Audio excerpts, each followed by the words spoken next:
आज की जो अर्थी इस शमशान घाट तक पहुंची है, वो अर्थी बरहेंडा गांव के कूड़ेदान से उठाकर लाई गई है। सोचने में ये बात आपको बड़ी ही आश्चर्यचकित लग रही होगी, अजीब लग रही होगी, लेकिन हाँ दोस्तों, ये सत्य है। ये अर्थी बरहेंडा के कूड़ेदान से उठाकर लाई गई है। ये सब जितने प्रधान हुए सब कागज चूतिया बनाए हैं बस। अच्छा, नमस्कार साथियों, अभी मैं उस स्थान पर मौजूद हूँ जहाँ पर एक दिन सभी को आना है और यहीं से सभी का अंतिम संस्कार किया जाता है। दोस्तों, मैं अभी बरहेंडा गांव में मौजूद हूं, जो कि नरैनी ब्लॉक एवं बांदा जनपद के अंतर्गत आता है। दोस्तों, एक ऐसा व्यक्ति का आज निधन हुआ है, भगवान को प्यारे हो गए हैं, जो दोस्तों वाकई में एक सोचने वाली बात है। आज की जो अर्थी इस शमशान घाट तक पहुंची है, वो अर्थी बरहेंडा गांव के कूड़ेदान से उठाकर लाई गई है। सोचने में ये बात आपको बड़ी ही आश्चर्यचकित लग रही होगी, अजीब लग रही होगी, लेकिन हाँ दोस्तों, ये सत्य है। ये अर्थी बरहेंडा के कूड़ेदान से उठाकर लाई गई है। दरअसल दोस्तों, जिस आदमी का आज निधन हुआ है, बताया जाता है कि वह व्यक्ति यही बरहेंडा गांव का रहने वाले थे और लोगों के बताने के अनुसार काफी ज्यादा योग्य थे। अपने टाइम में उन्होंने इंटर वगैरह कर रखा था, मैथ हो गया, जैसे इंग्लिश हो गई, इन सब्जेक्ट में ये पारंगत थे, काफी ज्यादा इनको ज्ञान था। ये गांव के लोग ही बताते हैं। आज उसी व्यक्ति का निधन हुआ है। आज उन्हीं को हम इस बरहेंडा गांव के शमशान घाट पर लेकर आए हैं। लेकिन दोस्तों, इसको दिखाने का मकसद क्या है? दोस्तों, जो उनके परिजन हैं, कोई भी नहीं था। जो व्यक्ति का निधन हुआ है, उनके 3 भाई हैं, उनको मिलाकर 4 भाई थे। वो सभी अभी यहाँ पर मौजूद हैं, उसका क्रियाकांड कर रहे हैं। लेकिन दोस्तों, कुछ समय पहले जिनकी मृत्यु हुई है, उनके यही भाई उनको इसी गांव में छोड़ गए थे। उनका सामान वगैरह फेंक गए थे, उनको भी फेंकी गए थे। किसी तरह से वो अपना जीवन यापन कर रहा था, लेकिन उनके भाइयों को भी ऐसा नहीं करना चाहिए था। बुढ़ापे में उनका सहारा बनना चाहिए था जब उनको आवश्यकता थी, क्योंकि दोस्तों उनका खुद का परिवार नहीं था, ना ही उनकी वाइफ थी, ना ही उनके बच्चे थे, और ये बहुत पहले से ही गांव से निकलकर अतर्रा रहने लगे थे। लेकिन दोस्तों, अतर्रा से उनके जो भाई थे उनको इस गांव में आकर फेंक जाते हैं, यूँ कहें कि छोड़ जाते हैं। दोस्तों, वो फेंकने जैसा ही था। वो मंजर काफ़ी खतरनाक था और इस तरह से 1-2 महीने वो किसी तरह से अपनी सांसें रोके हुए थे, लेकिन अचानक आज उनकी मौत हो जाती है। इस पूरे गांव में जो व्यक्ति अब इस दुनिया में नहीं है, वो इसी गांव में जन्मा है। सब कुछ इसी गांव में हुआ है, बचपन बीता है, सारी चीजें हुई हैं, यहीं से पढ़े हैं, लिखे हैं। लेकिन दोस्तों, आज गांव का कोई भी व्यक्ति यहाँ पर मौजूद नहीं है।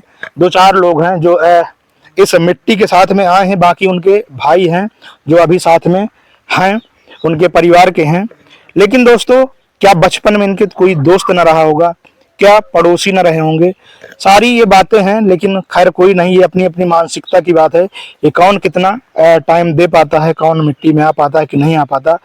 लेकिन दोस्तों, फिर मैं एक बात दोहरा रहा हूँ कि यदि आज किसी दूसरे व्यक्ति का निधन हुआ होता, जिसके पास लगभग 10-20 5 वोटर होते, तो आज इस बरहेंडा गांव में जो वर्तमान है, पूर्व हैं और भावी हैं, सभी प्रधान और प्रधान पद के प्रत्याशी यहाँ पर मौजूद होते और आपको देखने में काफी ज्यादा काफिला नजर आ रहा होता। लेकिन फिर मुझे अफसोस है और बड़े अफसोस से कहना पड़ रहा है कि जिस आदमी का निधन हुआ है, उसके आगे पीछे कोई नहीं था। 2-4 महीने से उसकी जिंदगी इस तरह से बीत रही थी कि ना उनके पास खाने को था, ना पीने को था। वह स्कूल के द्वारा जो बरहेंडा में बना है, वहीं से उनका भोजन आता था, उसी से जैसा भी था अपना जीवन यापन कर रहे थे। लेकिन आज ठंड के चलते अचानक उनकी मृत्यु हो जाती है, भगवान को प्यारे हो जाते हैं। आज उनके पास वोटर होता 10-5 वोट, तो यहाँ पर सभी इकट्ठा होते। ये वाकई में बरहेंडा गांव के लिए बहुत ही शर्म की बात है। दोस्तों, किसी तरह से बरहेंडा गांव के 2-4 लोगों ने सहयोग करके लकड़ी और कंडे की व्यवस्था की, तब जाके इनका अंतिम संस्कार आज हो रहा है। लेकिन और भी गांव के जो लोग थे उनके लिए, और जो उनके परिवार वाले थे, उनके भाई बंधु थे, उनके लिए बहुत ही शर्म की बात है कि आज उनके रहते ही दादाजी की, बाबा जी की ये हालत हुई थी। दोस्तों, ये वाकई बहुत ही शर्मनाक घटना है जो इंसानियत को तरनतार करती है। और मेन बात ये है कि ये जो आपको पूरा प्रांगण दिख रहा है, जहाँ से अभी ये मिट्टी लाई गई है, दोस्तों इस प्रांगण का हाल आप देख सकते हैं कि पूरी तरह से क्षतिग्रस्त, जर्जर पड़ा है। आपको देखने में लग ना रहा होगा कि ये मुक्ति धाम है, पूरी तरह से ये बर्बाद है, नष्ट है। यहाँ तक आने का ना तो कोई रास्ता है ठीक सही सा।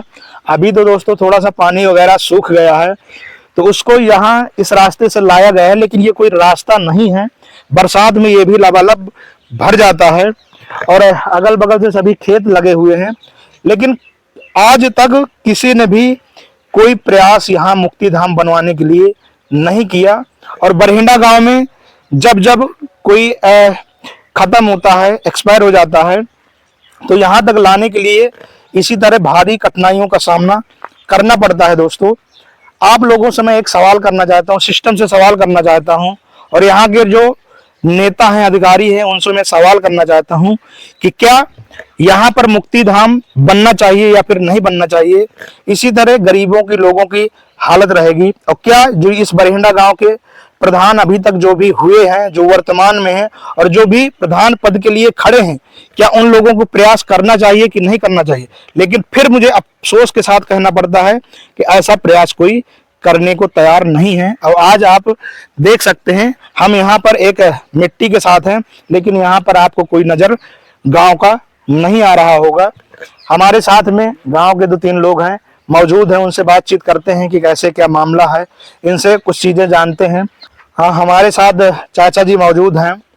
जब से हम यहाँ इस गांव में पैदा हुए हैं, तब से हम ये देखते आ रहे हैं कि जब भी कोई इस तरह भगवान को प्यारा हो जाता है, तो चाचा जी को मैं ये देखता आया हूँ कि ये हमेशा इस कड़ी में आगे रहते हैं, और जो एक चिता तैयार की जाती है उसमें हमेशा अपना योगदान निभाते हैं, इनसे जानते हैं। तो चाचा जी, आपका नाम क्या होगा?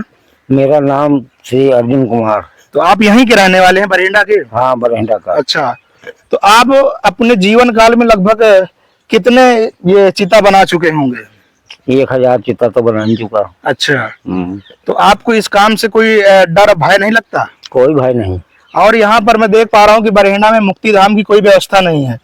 आपने इतने चिते तैयार किए, इतने मिट्टी में आप शामिल हुए हैं, तो यहाँ पर क्या अव्यवस्था होती है मिट्टी को लाने में? यहाँ तक जो भी भगवान को प्यारा हो जाता है, खत्म हो जाता है, क्या क्या समस्याओं का सामना करना पड़ता है आप लोगों को, वो सब बताइए कैमरे के सामने। यहाँ न रास्ता है, न जगह है, थोड़ी सी जगह है, थोड़ी सी जगह में क्या किया जाए। और यहाँ तो इधर ये भरा हुआ है नाला, ये इधर नाला भरा हुआ है, यहाँ खेतों से आदमी आने नहीं देता है। ये सब जितने प्रधान हुए सब कागज चूतिया बनाए हैं बस। अच्छा, लगभग बरहेंडा गांव में कितने प्रधान हो चुके होंगे अभी तक? अरे हमारे कार्यकाल से तो काका थी 4-6 प्रधान हो चुके। अरे 4-6 प्रधान ज्यादा हो गए होंगे, 5-6-7 से ज्यादा हो गए होंगे। अभी वर्तमान में कौन है? वर्तमान में वहाँ का वीरेंद्र कुशवाहा है, पताजीपुरवा का। तो अभी तक जितने प्रधान हुए हैं, जो वर्तमान में अभी हाल ही में प्रधान के पद के फिर से चुनाव होने वाले हैं, जो भी भावी प्रत्याशी भी होंगे, तो इसमें क्या कोई भी प्रयास नहीं करता? कोई प्रयास नहीं करते हैं। अच्छा, अभी लगभग बहुत ज्यादा प्रत्याशी भी तैयार होंगे। अरे मुझे सब कागज ही अपने पेट भर लें तो बड़ा अच्छा काम करें, बस अपने पेट भरें खातिर है और कुछ नहीं। आप जो हमारी सरकार है, जो हमारे अधिकारी हैं, जो हमारे लोकप्रिय नेता कहे जाते हैं, तो आप उनसे क्या कहना चाहते हैं? क्या बरहेंडा में मुक्ति धाम बनना चाहिए? हम बरहेंडा में मुक्ति धाम बहुत ज्यादा जरूरी है। अच्छा, अगर मुक्ति धाम नहीं बनता है तो 4 महीने पानी में कागज ही यहाँ क्या किया जाए। अच्छा, जब बरसात होती होगी तो मैं देख पा रहा हूँ कि हर जगह पानी भर जाता होगा। हर जगह पानी भर जाता। तब फिर अंतिम संस्कार के लिए आप लोग कहाँ ले जाते हैं? कहूँ के टिकुरामा का गाछी अपने खेतल में लगे या कहू के भाई के खेते में है तो वही कहे मस का गाछी आजू मिन्नत कह के का गाछी वही लगावा जाता है का किन जात है और तरह तरह की समस्या है। तरह तरह की समस्या है। दोस्तों आप देख सकते हैं कि मिट्टी का अंतिम संस्कार किया जा रहा है। चाचा ने अभी बताया कि बहुत सारी समस्याएं हैं और इन्होंने अपने जीवन काल में 1000 लगभग मिट्टी के लिए चीता तैयार किया होगा। फिर भी दोस्तों ये सोचने वाली बात है कि सिस्टम को आखिरकार इस तरह की समस्याएं क्यों नहीं दिखती हैं। जब चुनावी टाइम होता है तो चाहे गांव का प्रधान हो, चाहे विधायक हो, चाहे जिला पंचायत हो, चाहे जो भी अधिकारी हो, सभी दौड़े दौड़े आते हैं और जब इनका काम बन जाता है, जीत जाते हैं, तो जनता की जो भी समस्याएं हैं इनको दिखने नहीं लगती हैं। ये सिर्फ अपना पेट भरते हैं और जनता की क्या समस्याएं इनको दिखता ही नहीं है। इस पर दोस्तों संज्ञान लेना चाहिए और जो हमारे यूपी के मुख्यमंत्री हैं बाबा जी, उनको भी इस तरह की समस्याओं पर ध्यान देना चाहिए कि आखिरकार ग्रामीण में किस तरह की समस्याएं हैं और किस तरह से भ्रष्टाचार किया जा रहा है। कोई भी अपना काम ईमानदारी से करना ही नहीं चाहता है। इस पर दोस्तों संज्ञान लिया जाना चाहिए। और फिर मैं वही बात दोहराता हूं कि बरहेंडा गांव में मुक्तिधाम बनना चाहिए। आज के लिए इतना ही। जय हिंद, जय भारत।